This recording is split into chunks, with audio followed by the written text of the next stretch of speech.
Marso, is it depression or deflection? Only you have the answer to that question. Drop the beat.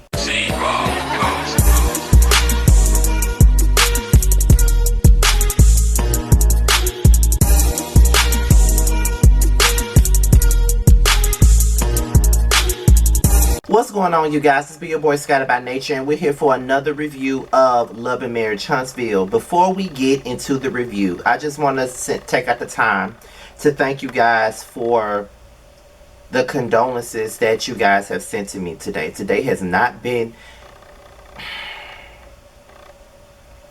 the best day at all.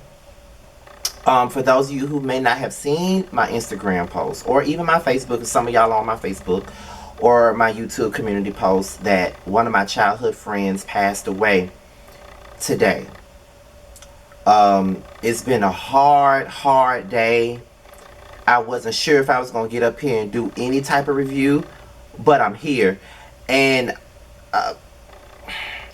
I'm on the brink of tears right now just by even talking about it, because every time I think about it, it puts me in a spell where I just want to break down. But I just decided to I decided to just still get up and give you guys this review, because this is what you guys want. And on top of that, I can't allow it to, this can take my mind off what's going on in my life. So I had to let you guys know what's going on, in case you did not know, because I know you guys be knowing, like, no matter what, Team Scotty be knowing when Scotty is going through stuff and when Scotty is not really feeling it. And in case anybody had any questions about my energy being kind of low this time around, this is why. So we're going to get through this review. There won't be no tears. It won't be no emotions. It won't be none of that. We're going to get through this review, okay? Let's get to it. Now we're at the end of the Vegas trip. Everybody's getting ready to go. They've had a pretty tumultuous time on this Vegas trip. Even though they're all saying they had a good time, they did not have a good time. It was way too much drama on their trip to be having a good time. But Kimmy and Letitia, they was talking about Marso. And Letitia was crying. And for the first time, and most of the time I've been watching this show, I feel bad for Letitia, because I feel like Marso really don't value her. And as dumb as she is, I just feel as though she really loves Martell. And I feel like she really wants this marriage to work out between the two of them. Like, I think that's what she really wants, and he's not giving her what she needs at all. I think that that's beyond messed up that he's not. And I just think that at this point in time, she needs to learn what her self-worth is. The fact that he straight up embarrassed her in front of everybody, and he keeps embarrassing her in front of everybody, and then he starts talking about depression and how she didn't even know that that's something that he's supposedly dealing with, was, a lot. And she says she likes seeing families together. She doesn't want to constantly keep taking trips with just her and the kids. She wants him to be also involved in the family trips as well. And Kimmy was saying, this is just a thing when you married to a Scott, there's just some things that you have to compromise on. No. As much as I agree with Kimmy on most things, I just don't agree with her on this thing. I don't agree with her on this, because I just feel like it doesn't matter who the hell you married to. There's no way for you to constantly keep accepting, like, bullshit. And that's what she's accepting. Like, Tisha is accepting bullshit.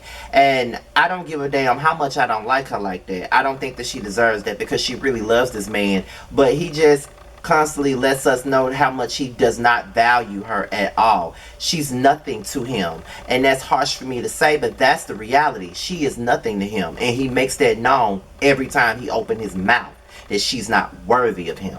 That's how he makes it sound. Real shit. That is exactly how he makes it sound. For real. I'm not even joking. I'm not even playing no games here. That's exactly how he makes it. For real. So Tiffany and Lewis, they were talking about Destiny. Now, Tiffany tells Lewis that Destiny pulled her to the side and said that she doesn't want to be fighting with her every time they see each other. She don't want to. She feels as though at some point they could at least try to get along and try to get to know each other a little bit better. Tiffany is hoping that that happens. I'm hoping that it doesn't, because Tiffany don't mean nobody no good, because she messy as hell. It is what it is. So Marcel, Martell, and Maurice, they have a conversation, and I see that they did not invite Lewis for the steaks and champagne conversation, but they're talking about depression. Marcel was talking about how he just throws himself into work, and he focuses so much on making money, and so much money that he misses out on a lot of things in life that's really important. And it's just like he's doing something over here, but when he's doing something over here, he feels like he's lacking on doing something over here. It's like he has a lot going on at one time. And let me be transparent right now, because I'm always transparent. I always, when I see a real life situation that I can relate to, I always bring it full circle when I talk about my own situation. Now, as you guys know, I'm never ashamed to say I stay at home. However, I know that my mom has seen a lot of struggles health-wise. She recently retired from her job, which is with the postal service, right? She's had 2 surgeries, like a year or so apart. And I've stepped up, although it wasn't like it's not like she was doing everything on her own at all, but I've stepped up, and now I'm doing it all on my own. And now I find myself working so hard at my job, and working hard on YouTube, and just trying to go get it by any means, like neglecting my entire social life, not doing anything. It's always focused on, I gotta make this money, I gotta get this money, I gotta pay this bill, I gotta get this, I gotta get that, I gotta hop on this flight for this opportunity. Me and Jamar doing this, me and the boys doing this on Boys Night Out. I'm doing this for my channel. How many more ways can I find a way to get more views, more subscribers, get this? Okay, I gotta get this money here. I hate my job, but it's paying it's paying most of my bills and my mother's bills. What can I do? And that can be a lot of stress. Oh, not only am I taking care of mom, but my brother needs this. He's in college. He needs some groceries. He needs his haircut. He needs some shoes. He needs this. He needs that. His father ain't doing shit for him, so I gotta pick up where his daddy left off, because his mother is out of commission right now, so she can't do anything until her retirement kicks in. So I gotta do this, I gotta do that. So sometimes we have so much on your plate, sometimes you tend to forget and you lose yourself in all of that. And I understand that. Martell says that he feels like he may be depressed, and that's why his anger is what it is. You are depressed. You lost your family because of a decision that you decided to make.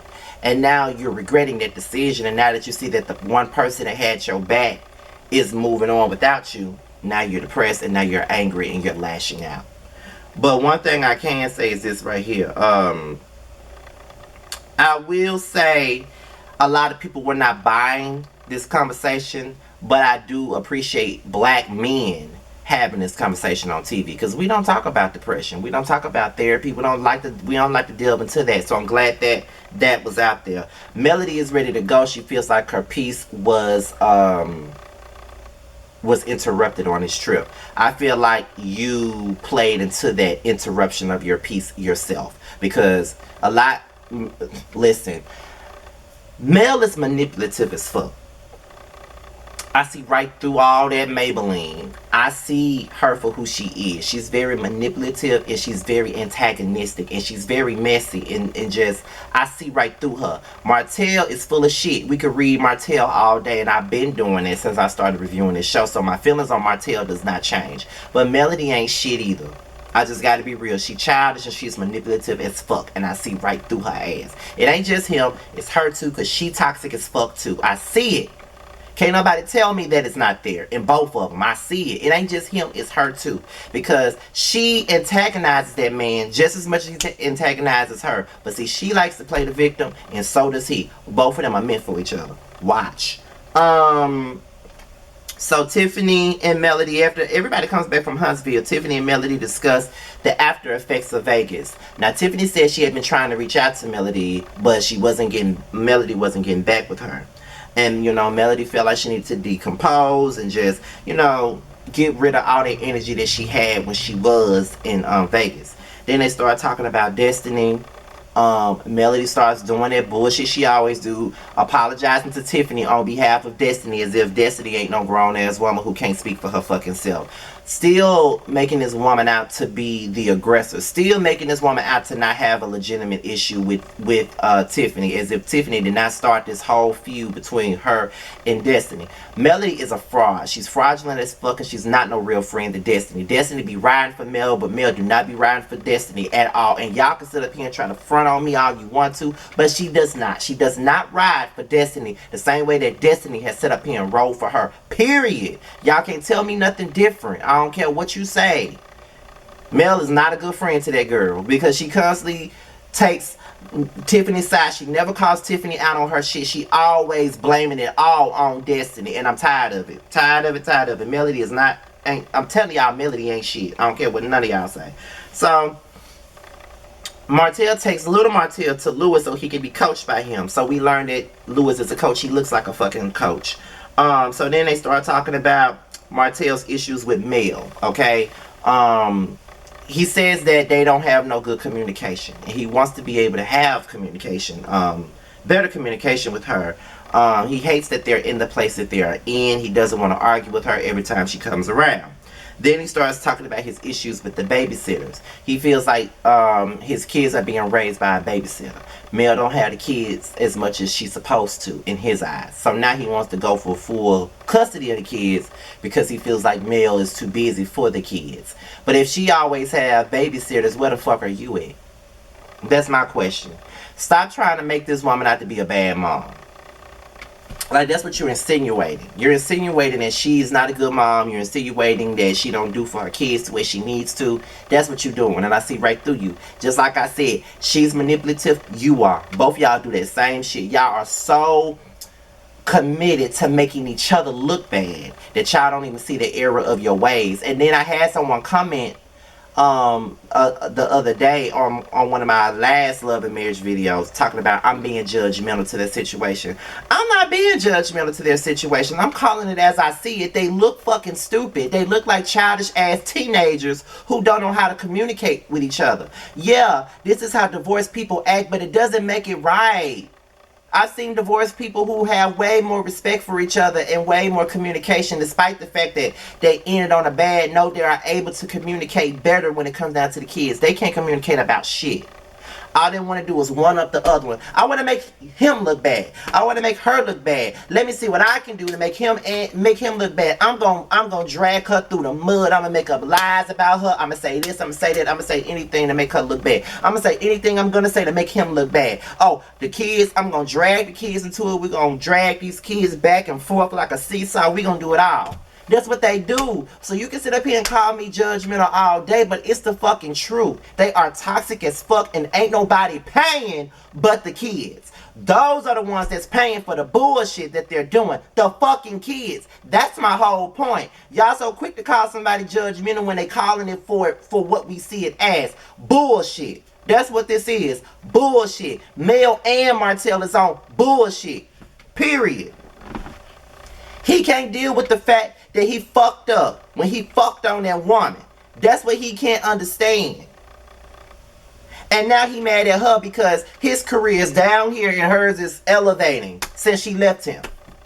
That's something he got to deal with. So now he want to make her pay by fucking with the kids. They both use their kids as pawns. That's what I don't like about one of them. That's what they do, and it's fucked up and it's foul and I don't like it. I'm going to keep calling it out. So y'all can call me judgmental all motherfucking day. That's how I feel about it. So Kimmy, Maurice, Letitia, and Marcel have a double date. And they were talking about the depression thing. Kimmy brings it up. So he says that he thinks he's depressed, but he's not doing nothing about it. And I'm just trying to figure out, well, why bring it up then? Like, if you know you're depressed and you know you got all this stuff going on, why you not doing nothing about it? That doesn't make any sense. Like, you know you got an issue, why you not fixing it? That don't make no sense to me. So that's why I asked at the beginning, is it depression or is it deflection? Because you talk in circles a lot. You speak on one thing and then you speak on another thing. And I feel like what you're not happy about is your marriage. And you're probably out here looking for happiness elsewhere. You claim that you're always out making money. But are you really making money, or are you making up a bed with another woman while Tisha's at home dealing with your kids all day, having play dates with your kids by herself, having family trips with the kids by herself. Because what are you doing when you're not with her on those trips? You're not happy in your marriage, and that's what you're not saying. That's what you're not saying.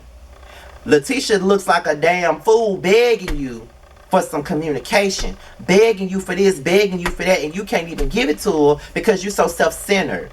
You can't even see the error of your own ways. It's the ego thing. You're egotistical, and you're also chauvinistic. That's the problem. You don't want to look weak, but everybody needs help with something. Everybody needs help. You gotta throw that pride away and put that pride the fuck aside and really realize what's really going on with you. That's what you gotta do, but instead you decide to keep on going on the way that you're going on. And I feel like that's some bullshit. Fix the problem. Fix the problem. Fix it. Seriously, fix the problem. Honestly, fix it. What are you gonna get out by not fixing the issue? That's what I'm trying to figure out. What are you going to get out of that? Nothing. Absolutely nothing. Fix the problem. But you don't want to do that. Maurice was like, we grew up poor, and we don't want to be poor again. So let's go to therapy together. He refuses to do that with his own brother.